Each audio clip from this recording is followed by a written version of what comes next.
ராகுல் சந்தைக்கு பழங்கள் வாங்க வந்திருந்தான். ஆனால் காய்கறி சந்தையில் தன் முன்னாள் மனைவி காய்கறி விற்பதைக் கண்டு திகைத்து நின்றான். ராணிக்கு முன்னால் தரையில் கொஞ்சமாக காய்கறிகள் இருந்தன. அவள் சோகமாக அமர்ந்து வாடிக்கையாளருக்காக காத்திருந்தாள். அவன் மனதிற்குள் மகிழ்ச்சி அடைந்து, உன்னை விட 100 மடங்கு சிறந்த கணவன் எனக்கு கிடைப்பான் என்று சொன்னாயே. ஆனால் இவளுக்கு யாரோ சோம்பேறிதான் கிடைத்திருக்கிறான் போல. அதான் தன் மனைவியைக் கொண்டு காய்கறி விற்க வைக்கிறான் என்று முணுமுணுத்தான். அவன் விரும்பவில்லை என்றாலும் ராணி காய்கறி விற்றுக் கொண்டிருந்த இடத்தை நோக்கி நடந்தான். திடீரென்று ராகுல் தன் முகத்தில் ஒரு கைக்குட்டையை கட்டிக் கொண்டான். எப்படியும் இந்த 8 ஆண்டுகளில் அவன் நிறைய மாறியிருந்தான். கொஞ்சம் குண்டாகியிருந்தான். அவனுடைய நிறமும் சிவப்பாக மாறியிருந்தது. சூட் பூட் அணிந்திருந்ததால் அவன் ஒரு பெரிய அதிகாரி போல தெரிந்தான். முகத்தில் கைக்குட்டையை கட்டிய பிறகு அவனை அடையாளம் காணவே முடியவில்லை. அருகில் சென்று பார்த்தபோது ராணியிடம் வாடி போன சில உருளைக்கிழங்குகளும் மிகவும் பசுமையாக இருந்த சில தக்காளிகளும் இருந்தன. ஒரு மரப்பெட்டியில் மாம்பழங்கள் இருந்தன. அதன் மேல் காய்ந்த பொருட்கள் இருந்ததால் அவை சரியாக தெரியவில்லை. கொஞ்சம் பச்சை மிளகாயும் கரைபடிந்த 4 காலிஃபிளவர்களும் இருந்தன. சாலையோரம் தரையில் ஒரு துணியை விரித்து வைக்கப்பட்டிருந்த அந்த சிறிய கடையில் அவ்வளவுதான் பொருட்கள் இருந்தன. ராகுல் கவனித்தான். அவள் மிகவும் மெலிந்து போயிருந்தாள். அவள் முகத்தில் துளி கூட பொலிவு இல்லை. நிறமும் கருத்தியிருந்தது. ஒரு நிமிடம் அவள் ராணிதானா அல்லது வேறொருவரா என்று அவனுக்கு சந்தேகம் வந்தது. ஆனால் அவள் நெற்றியில் இருந்த பெரிய மச்சத்தை பார்த்த பிறகு அவள் ராணிதான் என்று அவன் உறுதி செய்து கொண்டான். ராணி நம்பிக்கையுடன் அவனை பார்த்தாள். பிறகு அவசரமாக, ஐயா, உங்களுக்கு என்ன வேண்டும் என்று கேட்டாள். பக்கத்தில் காய்கறி விற்றுக் கொண்டிருந்த ஒரு பெண்மணி இவளிடம் பழைய காய்கறிகள்தான் இருக்கின்றன. ஐயா, பிரஷ்க வேண்டுமானால் இங்கே வாருங்கள் என்றாள். ஆனால் ராணி பதற்றத்துடன், பழையது இல்லை ஐயா, வேணினால் அப்படி தெரிகிறது.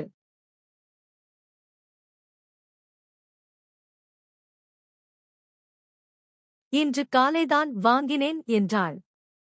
ராணியின் முகத்தில் இருந்த அந்த இயலாமையையும் கட்டாயத்தையும் கண்டு அவளது இதயம் படபடத்தது. வாழ்க்கையின் 6 ஆண்டுகளை அவளுடன் கழித்திருந்தான். விவாகரத்து நடந்திருக்கலாம். ஆனால் அந்த 6 ஆண்டுகளில் சில அழகான மற்றும் மறக்க முடியாத நினைவுகள் இருந்தன. அவன் எதுவும் பேசாமல் மாம்பழத்தின் மேல் இருந்த பொருட்களை அகற்றிவிட்டு பார்த்தான். அவை நல்ல வகை மாம்பழங்கள்தான். ஆனால் பழையதாகி விட்டதால் தோல் சுருங்கி நசுங்கி போயிருந்தன. அவன் இவை உண்மையிலேயே கெட்டுப் போயிருக்கின்றன என்றான். ராணி பொறுமை இழந்து, இல்லை ஐயா, கெட்டுப் போகவில்லை. பார்க்கத்தான் அப்படி தெரிகின்றன. வாங்கிக் கொள்ளுங்கள் ஐயா. மாலை நேரமாகிவிட்டது. மலிவான விலைக்கு தருகிறேன் என்றாள். அவன் அங்கிருந்து போவது போல நடந்து கொண்டே, எனக்கு தெரியும். இவை கெட்டுவிட்டன என்று தோலை உரித்து பார்த்தால் உள்ளே கருப்பாக இருக்கும் என்றான். அவள் கெஞ்சும் குரலில், நீங்கள் ஒரு மாம்பழத்தை சாப்பிட்டு பாருங்களேன். பிடிக்கவில்லை என்றால் வாங்க வேண்டாம். 2 நாட்களாக என் மகளின் உடல்நிலை சரியில்லை. அதனால் கடையை சரியாக கவனிக்க முடியவில்லை என்றாள். மகள் என்ற வார்த்தையை கேட்டதும் ராகுலுக்கு ஒரு அதிர்ச்சி ஏற்பட்டது. அவன் முன் தன் அன்பு மகளின் முகம் வந்து போனது. விவாகரத்தின் போது அவளை கடைசியாக பார்த்தபோது அவளுக்கு 4 வயது, இப்போது 12 வயது இருக்கும். பிரீத்தி ராணி ஒரு மாம்பழத்தை எடுத்து ராகுலிடம் நீட்டினாள். ஆனால் அவன் தன் மகளின் நினைவுகளில் மூழ்கியிருந்தான். மகளுக்கு உடல்நிலை சரியில்லை என்ற செய்தியை கேட்டதும் அவன் இதயம் ஏதோ உடைந்து சிதறுவது போல இருந்தது. இந்தாங்க ஐயா, சுவைத்து பாருங்கள் என்ற ராணியின் பேச்சை காதில் வாங்காமல் அவன் அவசரமாக எல்லா மாம்பழங்களையும் எடை போடு என்றான். அவள் ஆச்சரியத்துடன் அவனை பார்த்து, எல்லாவற்றையுமா என கேட்டாள். அவன் ஆம், எல்லாவற்றையும் எடை போடு என்றான். அவள் மகிழ்ச்சியுடன் எடை போட்டாள். 8 கிலோ மாம்பழம் இருந்தது. அவற்றை 2 பைகளில் போட்டு அவனிடம் கொடுத்துவிட்டு 1 கிலோ 100 ரூபாய்க்கு விற்கிறேன். ஆனால் நீங்கள் 8 கிலோவையும் வாங்குவதால் கிலோ 80 ரூபாய் போடுகிறேன். மொத்தம் 640 ஆகிறது ஐயா. அந்த 40 ரூபாய் வேண்டாம், 600 ரூபாய் மட்டும் கொடுங்கள் என்றாள். அவன், உன் மகள் நோயாளி என்பதால் கிலோ 100 ரூபாய் என்ற கணக்கிலேயே காசை வாங்கிக்கொள் என்று கூறிவிட்டு 2 500 ரூபாய் தாள்களை கொடுத்துவிட்டு போகத் தொடங்கினான். ராணி பின்னால் இருந்து கூப்பிட்டு, கிலோ 100 என்றாலும் 800 ரூபாய்தான் ஆகிறது ஐயா. உங்கள் 200 ரூபாயை திரும்ப பெற்றுக் கொள்ளுங்கள் என்றாள். ராகுல் அங்கேயே நின்றான். ஆனால் எதுவும் பேசவில்லை. ராணி எழுந்து அவன் அருகில் வந்து, எனக்கு பிச்சை வேண்டாம் ஐயா, பிச்சை எடுக்கக் கூடாது என்பதற்காகத்தான் இந்த கடையை வைத்திருக்கிறேன் என்றாள். அவன், உன் கணவன் ஒன்றும் செய்வதில்லையா எனக் கேட்டான். அவள் அந்த 200 ரூபாயை அவன் கையில் வைத்துவிட்டு, கணவரிடமிருந்து 8 ஆண்டுகளுக்கு முன்பே விவாகரத்து ஆகிவிட்டது ஐயா என்றான். அவன் நடக்கத் தொடங்கினான்.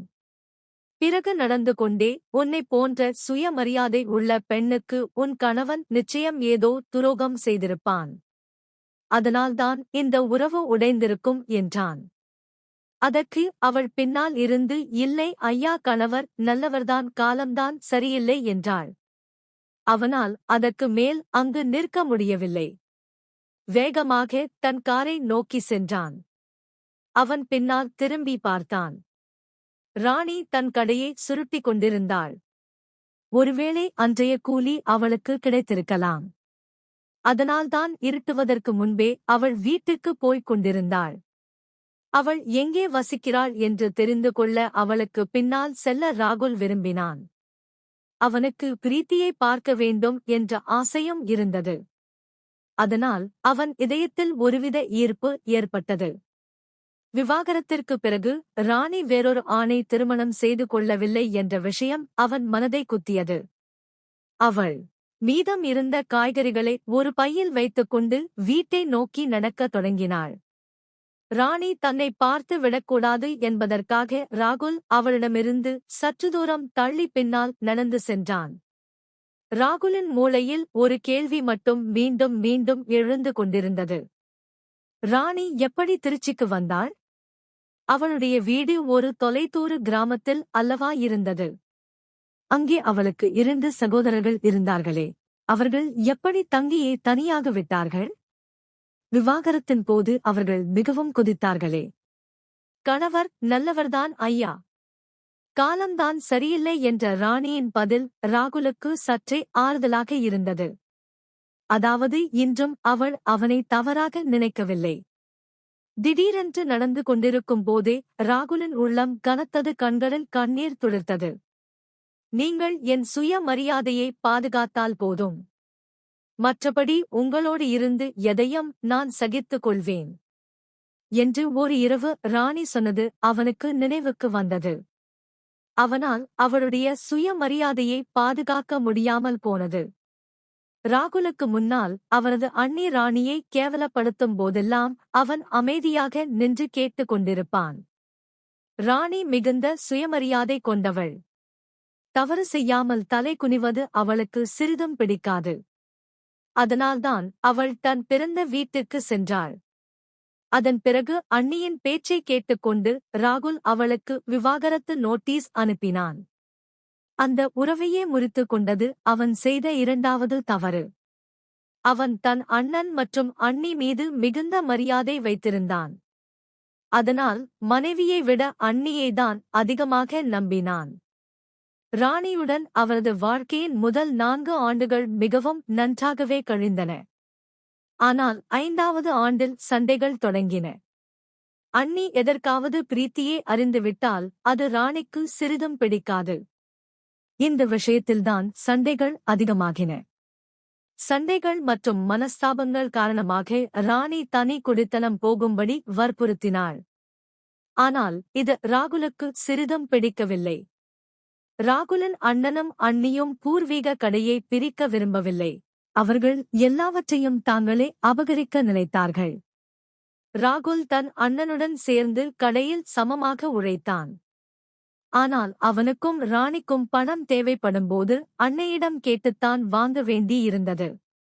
இது ராணிக்கு பிடிக்கவில்லை. இப்போது ராணி ஒரு மருந்தகத்தில் சில மருந்துகளை வாங்கிக் கொண்டு ஒரு தெருவிற்குள் சென்றாள். ராகுல் ஒரு குறிப்பிட்ட இடைவெளியை பேணிக்கொண்டு அவளுக்கு பின்னால் சென்றான்.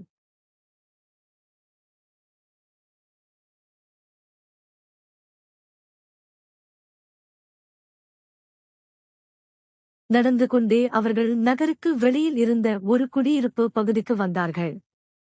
சிறிது தூரம் நடந்த பிறகு அவள் ஒரு பழைய வீட்டிற்குள் நுழைந்தாள். அந்த வீடு பார்ப்பதற்கு அறைகளே இல்லாத ஒரு பாழடைந்த கட்டிடம் போல இருந்தது.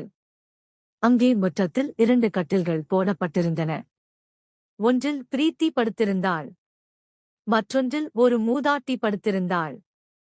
ராணி வந்ததும் அந்த மூதாட்டி எழுந்து உட்கார்ந்ததை ராகுல் பார்த்தான்.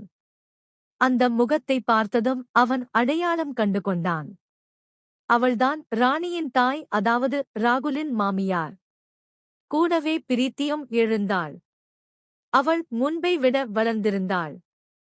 ஆனால் மிகவும் பலவீனமாக தெரிந்தாள். அவளை பார்த்ததும் ராகுலின் இதயத்திலிருந்து கண்ணீர் அருவியாக கொட்டியது.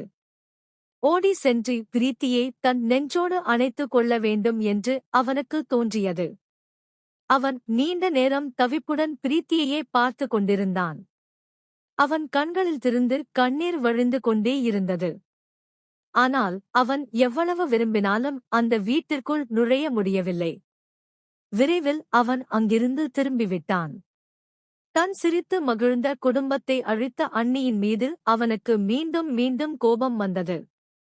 விவாகரத்தின் போது அண்ணி உனக்கு விரைவில் 2வது திருமணம் செய்து வைக்கிறேன் என்று சொன்னாள். ஆனால் 8 ஆண்டுகளாகியும் அவள் எதையும் செய்யவில்லை. ராகுல் இந்த நகரத்தில் தனியாகத்தான் வசித்து வந்தான். வியாபாரத்தை முன்னேற்றுவதற்காக அவனது அண்ணன் இங்கே ஒரு கடையையும் 2 படுக்கை அறைகள் கொண்ட ஒரு வீட்டையும் வாங்கி கொடுத்திருந்தார். ராகுல் தனியாகவே அந்த கடையை நடத்தி வந்தான். வீடு கடைக்கு பின்னாலேயே இருந்தது.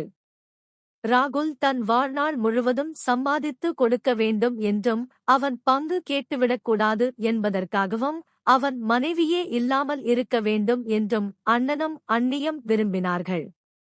அவனது அண்ணன் ஒவ்வொரு வாரமும் கடைக்கு வந்து லாப பணத்தை எல்லாம் எடுத்து செல்வார். ஆனால் கடவுள் கணக்கு தப்பாது என்பார்கள் அல்லவா? இறைவரின் அருளால் பிரிந்த அந்த தம்பதியினர் இருவரும் ஒரே நகரத்திற்கு வந்திருந்தார்கள்.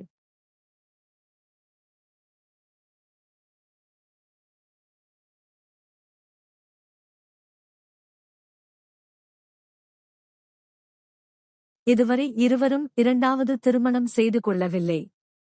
இனி எதுவும் நடக்கலாம். இப்போது ராகுல் தினமும் மாலை நேரத்தில் ராணியின் கடைக்கு செல்லத் தொடங்கினான். முகத்தை கைக்குட்டையால் மறைத்துக் கொண்டு அங்கிருந்து நிறைய காய்கறிகளையும் பழங்களையும் வாங்கினான்.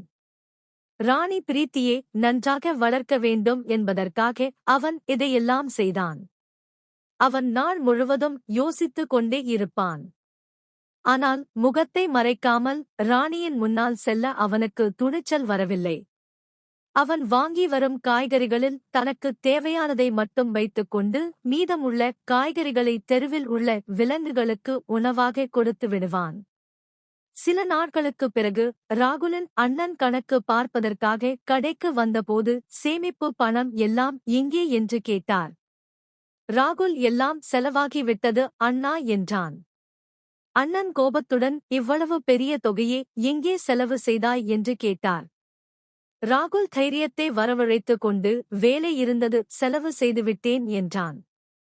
அண்ணன் எரிச்சலுடன், இதுவரை நீ ஒரு பைசா கூட வீணாக செலவு செய்ததில்லையே, இப்போது உனக்கு என்ன கெட்ட பழக்கம் வந்துவிட்டது என்றார். ராகுல், ஏன் கோபப்படுகிறீர்கள் அண்ணா? சம்பாதித்தது நான்தானே, அதனால் செலவு செய்தேன். எனக்கும் தேவைகள் இருக்கின்றன என்றான். அண்ணன் ஆத்திரத்துடன், என்னிடம் எதிர்த்து பேச உனக்கு வெட்கமாக இல்லையா என்றார். ராகுல் அமைதியாக, நான் எதிர்த்து பேசவில்லை. ஒரு உண்மையை சொல்கிறேன். நான் சம்பாதித்தால் என்னால் செலவும் செய்ய முடியும். இந்த வீடும் கடையும் என் பெயரில் தானே வாங்கியிருக்கிறீர்கள். அதனால் இதை என்னிடமே கொடுத்து விடுங்கள். உங்களிடம் பூர்வீக வீடும் பெரிய கடையும் இருக்கிறது. அதன் மதிப்பு இதைவிட மிக அதிகம். நீங்கள் பூர்வீக சொத்துக்களை வைத்துக் கொள்ளுங்கள். இந்த சிறிய வீடும் கடையும் எனக்கு போதும். இனி நான் தனியாக வாழ விரும்புகிறேன் என்றான். அண்ணன், நீ என்ன பேசுகிறாய்? உன்னை எப்படி தனியாக விட முடியும்? இன்னும் உனக்கு திருமணம் செய்து வைக்க வேண்டும். உன் வாழ்க்கையை மீண்டும் அமைக்க வேண்டும் என்றார்.